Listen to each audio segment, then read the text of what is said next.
하나님은 누구이십니까? 하나님은 창조주이십니다. 태초에 하나님은 천지를 창조하셨습니다. 하늘과 땅을 지으셨을 뿐 아니라 시간과 공간도 창조하셨습니다. 그리고 천하보다 귀한 우리의 목숨을 지어서 거저주신 분이십니다. 그래서 피조물인 우리는 하나님께 감사하는 것이며 경배하는 것입니다.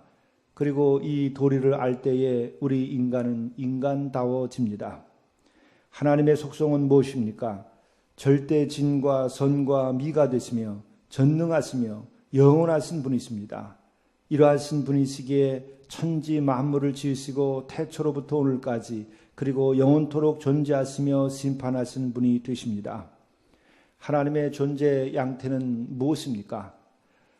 하나님은 볼 수 없습니다. 하나님을 본 자는 보는 순간 죽게 됩니다. 하나님은 오직 하나님이 지으신 피조물을 통하여 당신을 보여주시는 것입니다. 하나님은 빛과 같은 상징적 모습으로 우리에게 당신의 옷자락만을 보여주시는 것입니다. 하나님은 왜 이러한 존재 양태를 띠시는 것입니까? 감히 누구나 손을 댈 수 있고 눈으로 볼 수 있도록 존재하시지 않는 것입니다. 왜 그러합니까? 첫째, 하나님은 신성하시기 때문에 볼 수 없습니다.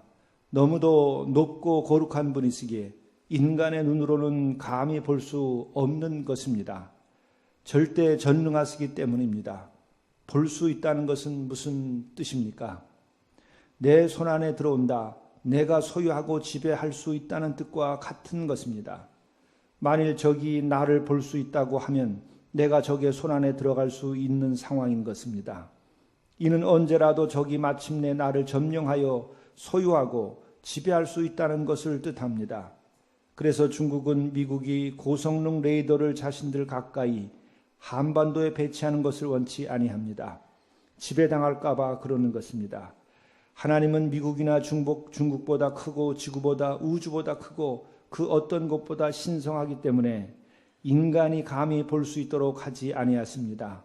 하나님이 계신 자리는 인간의 손이 닿을 수 있는 레벨에 존재하지 아니하시는 것입니다.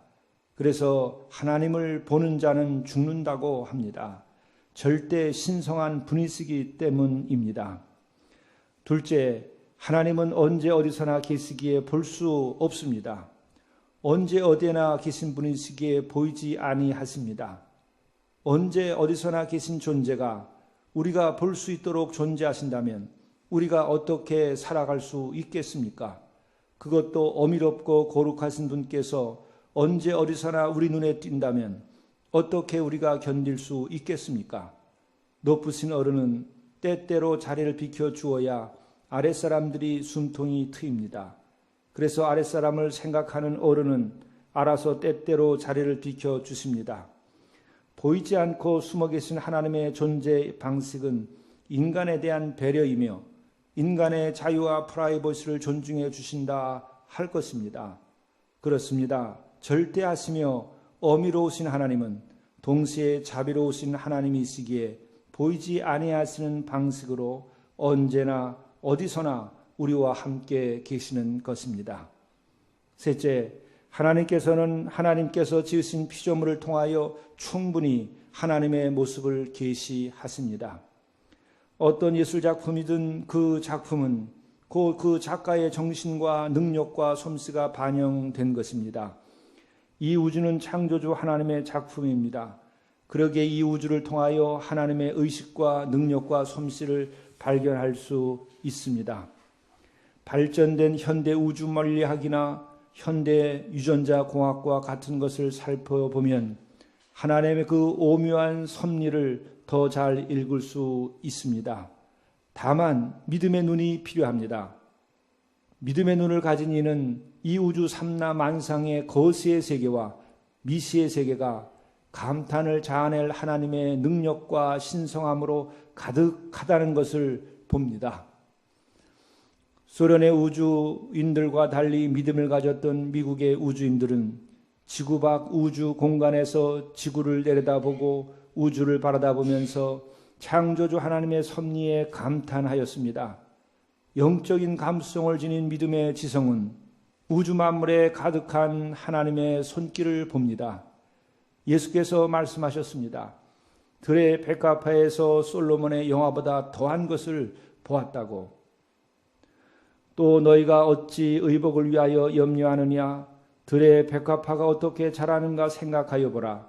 수고도 아니하고 길쌈도 아니하느니라. 그러나 내가 너희에게 말하노니 솔로몬의 모든 영광으로도 입은 것이 이 꽃 하나만 같지 아니하였느니라.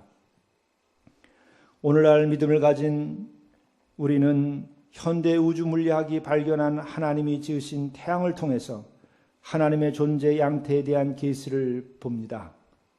하나님은 우리가 속한 태양계에 있어서 태양과 같은 존재에 있습니다. 태양의 부피는 지구의 130만 배나 되는 거대한 존재입니다. 그리고 그 중심 온도는 1500만 도라고 합니다. 그리고 너무도 밝아서 눈으로 직접 볼 수 없습니다. 몇 초만 직접 바라다 보면 누구나 실명하고 맙니다. 이것이 절대적 존재의 존재 양태입니다. 그래서 우리는 직접 손으로 만질 수 없으며 우리는 그에게 다가갈 수도 없습니다. 태양의 품에 가까이 가는 순간 우리는 불타 없어집니다. 지구 자체도 불타 없어집니다.